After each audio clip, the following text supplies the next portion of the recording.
क्या आपकी basic salary सीधे 3 गुना होने वाली है? क्या 18,000 पाने वाले कर्मचारी अब सीधे 69,000 रुपये पाएंगे? अगर आप केंद्रीय कर्मचारी हैं या फिर पेंशनर हैं तो आज की ये अपडेट आपके लिए बेहद महत्वपूर्ण है, गेम चेंजर साबित हो सकती है। 8वें वेतन आयोग का काउंटडाउन देखिए शुरू हो चुका है और इसी बीच भारत पेंशनर्स समाज ने सरकार के सामने ऐसा प्रस्ताव रखा जिसने वित्त मंत्रालय से लेकर हर कर्मचारी यूनियन तक हलचल मचा दी।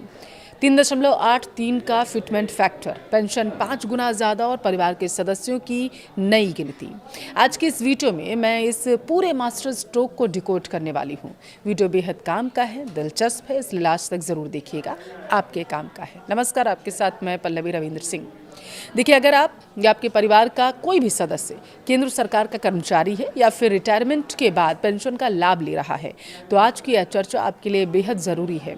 देश भर के करीब 1 करोड़ से ज़्यादा केंद्रीय कर्मचारियों और पेंशनर्स की निगाहें इन दिनों सिर्फ एक ही चीज़ पर टिकी हैं और वो है 8वां वेतन आयोग। जैसे जैसे समय आगे बढ़ रहा है, कर्मचारियों की उम्मीदें और मांगें दोनों बढ़ती जा रही हैं और इसी बीच देश के सबसे बड़े पेंशनर संगठन में से एक भारत पेंशनर समाज ने 8वें वेतन आयोग के सामने कुछ ऐसी मांगें रखी हैं जिसने सबकी चर्चाओं को गर्म कर दिया है। न्यूनतम सैलरी 18,000 से सीधे 69,000 करने की मांग। जी हाँ, आपने बिल्कुल सही सुना है। आज की इस वीडियो में हम बात करने वाले हैं कि किस तरीके से भारत पेंशनर्स ने अपनी मांगें रखी हैं, इस प्रस्ताव में क्या क्या कहा गया है, इसके पीछे उनका गणित क्या है और अगर ये मांगें मान ली जाती हैं तो आपकी जेब पर इसका कितना बड़ा और पॉजिटिव इम्पैक्ट पड़ने वाला है, ये जानना आपके लिए बेहद ज़रूरी है। सबसे पहले बात करते हैं उस मांग की जिसने सबसे ज़्यादा सुर्खियाँ बटोरी हैं, यानी न्यूनतम बेसिक सैलरी में बढ़ोतरी की।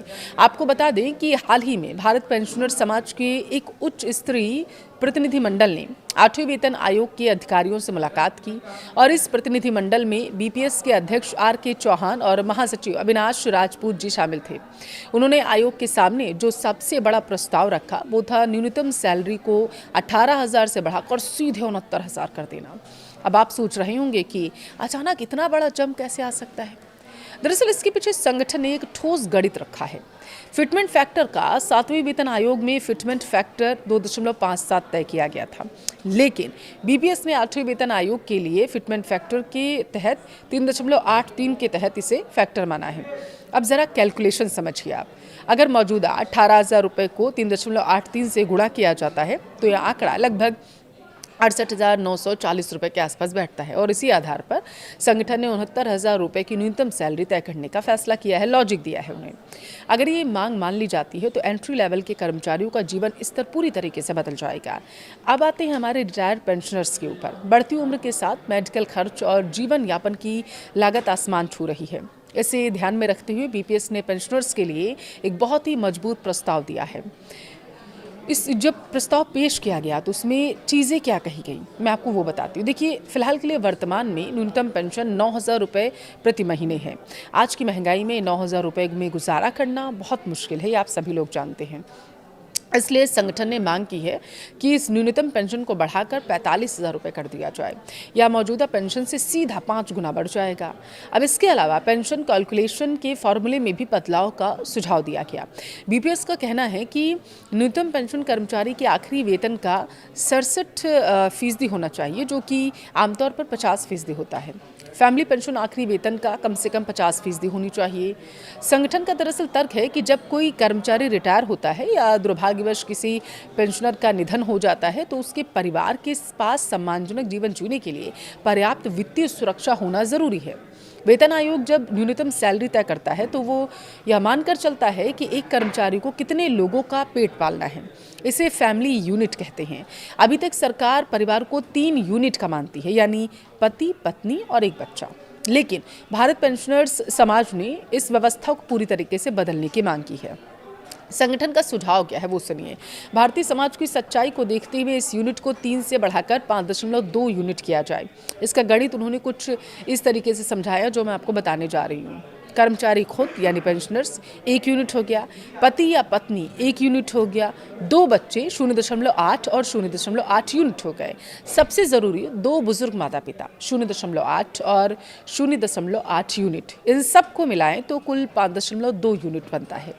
संगठन का स्पष्ट कहना है कि आज के दौर में बच्चों की पढ़ाई और बुजुर्ग माता पिता की देखभाल, उनके पूरे मेडिकल खर्चे में बहुत बड़ा जो खर्च है वो करना पड़ता है।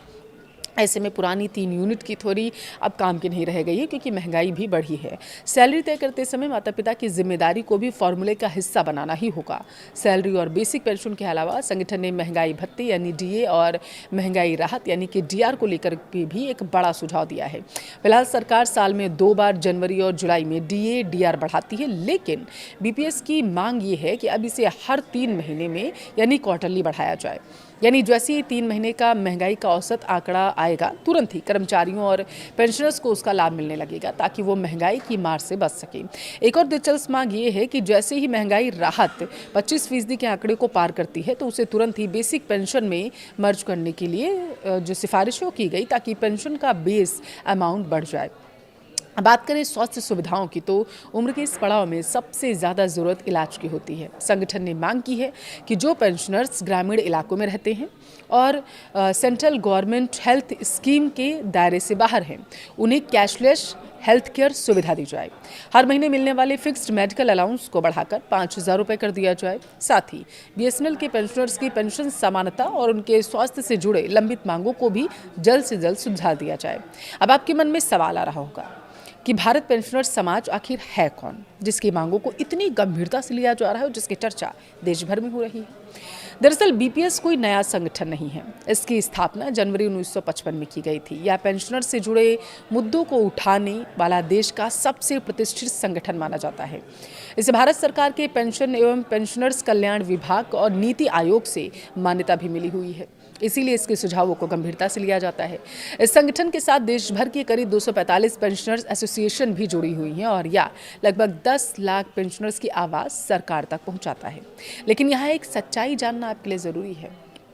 ये सारे जो आंकड़े हैं, 69,000 की सैलरी या 45,000 की पेंशन अभी सिर्फ सिफारिशें और मांगे हैं, या कोई अंतिम फैसला नहीं है। ये एक मसौदा है जो बीपीएस की तरफ से पेश किया गया है। 8वां वेतन आयोग अभी विभिन्न कर्मचारी यूनियन और संगठनों से ऐसे ही सुझाव ले रहा है। इन सभी सुझावों का आर्थिक प्रभाव देखा जाएगा आगे। सरकार के खजाने पर पड़ने वाले बोझ का आकलन होगा और तब जाकर आयोग अपनी फाइनल रिपोर्ट सौंपेगा। उस रिपोर्ट को अंत में केंद्र सरकार की कैबिनेट से मंजूरी दी जाएगी। देखिए, बुढ़ापा कोई बोझ नहीं है, बल्कि उस अनुभव का सम्मान है जो इन कर्मचारियों ने इस देश को दिया है। भारत पेंशनर समाज ने जो मांगे रखी हैं, वे सिर्फ कागजी आंकड़े नहीं हैं, बल्कि एक सम्मानजनक जीवन जीने की बुनियादी ज़रूरत भी है। आपको क्या लगता है, क्या सरकार को बिना देरी किए इन बुजुर्गों और कर्मचारियों की इन मांगों को मान लेना चाहिए? क्योंकि माना जा रहा है कि अगर पास हो गया ये बिल, तो कर्मचारियों और पेंशनर्स के अकाउंट में पैसों की बारिश हो सकती है। लेकिन याद रखिए, ये अभी सिर्फ एक प्रपोजल है, असली पिक्चर अभी बाकी है। अब गेंद सरकार और 8वें वेतन आयोग के पाले में है। क्या सरकार 3.83 के इस ऐतिहासिक फिटमेंट फैक्टर को हरी झंडी देगी, या फिर बीच का कोई रास्ता निकाला जाएगा? या आगामी दिनों में क्लियर हो जाएगा। मौजूदा महंगाई को देखते हुए 69,000 की न्यूनतम सैलरी और 45,000 की पेंशन की जायज़ मांग क्या आपको सही लगती है? यह सरकार के लिए इसे लागू करना आर्थिक रूप से संभव नहीं हो सकता? आपको क्या लगता है? मुझे कमेंट में ज़रूर बताइएगा।